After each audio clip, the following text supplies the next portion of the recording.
International lab facility. Student-lead startups. Great academic exposure. KL, deemed to be university. ఈరోజు జనవరి 18 నందమూరి తారక రామారావు గారు పరమపదించినటువంటి రోజు. నందమూరి తారక రామారావు గారు అన్నది ఒక వ్యక్తి కాదు, ఒక ప్రపంచం. వారు చలనచిత్ర రంగాన్ని ఏలడం మాత్రమే కాకుండా అనితర సాధ్యమైనటువంటి పాత్రల్లో జీవించి అని ఎందుకంటున్నానంటే, నేటికి సైతం రాముడన్నా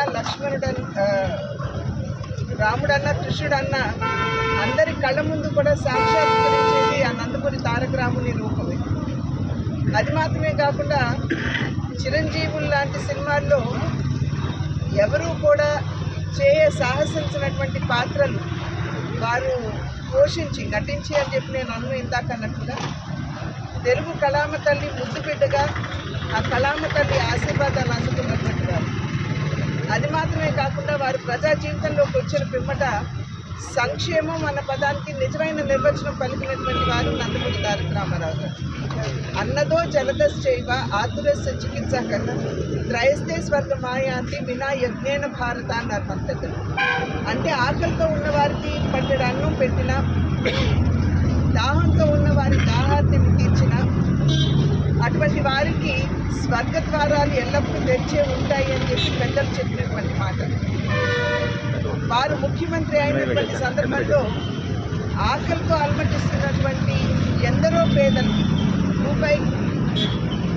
₹2 కిలో బియ్యాన్ని ప్రవేశపెట్టి, అదేవిధంగా దాహార్తితో అలమటిస్తున్నటువంటి రాయలసీమకి హంద్రీనీవా, గాలేరు నగరి, తెలుగు గంగ వంటి ప్రాజెక్టులు అందించి అక్కడ ఆ ప్రాంతంలో వారి దాహార్తిని తీర్చుతూ, ప్రత్యేకించి మహిళల యొక్క అభివృద్ధిపై ప్రత్యేకమైనటువంటి దృష్టి సారించి ఆస్తిలో సమాన హక్కు, అదేవిధంగా ఒక ప్రత్యేకమైనటువంటి విశ్వవిద్యాలయం, మరి వైద్యం చూసుకున్నట్లయితే ఎన్టీఆర్ హెల్త్ యూనివర్సిటీని వారు స్థాపిస్తూ వారు మెడికల్ ఎడ్యుకేషన్ ఏదైతే ఉందో, వైద్య విద్య ఏదైతే ఉందో దానికి క్రమబద్ధీకరించడం, ఇవన్నీ కూడా ఇవి కొన్ని మాత్రమే నేను చెప్తున్నాను.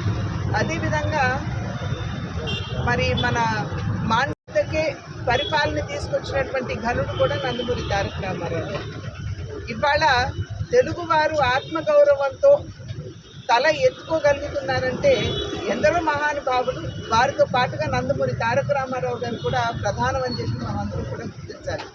మద్రాసీయులుగా పరిగణిస్తున్నటువంటి సందర్భంలో దక్షిణ ప్రాంత వాసుల్ని తెలుగువారు అనే గుర్తింపు మన జాతికి తీసుకొచ్చినటువంటి వారు నందమూరి తారక రామారావు గారు.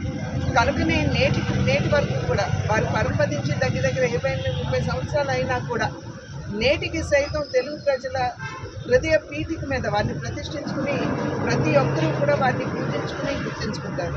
అటువంటి నా తండ్రి యొక్క ఆశీర్వాదం కేవలం నా మీద మాత్రమే కాదు, తెలుగు వారందరి మీద ఉండాలని చెప్పి వారిని నేను ప్రార్థిస్తున్నాను. మరిన్ని వీడియోస్ కోసం ఛానల్ ని సబ్స్క్రైబ్ చేయండి. లేటెస్ట్ అప్డేట్స్ కోసం వాట్సాప్ ఛానల్ ని ఫాలో చేయండి. అండ్ లింక్ డిస్క్రిప్షన్ లో ఉంది.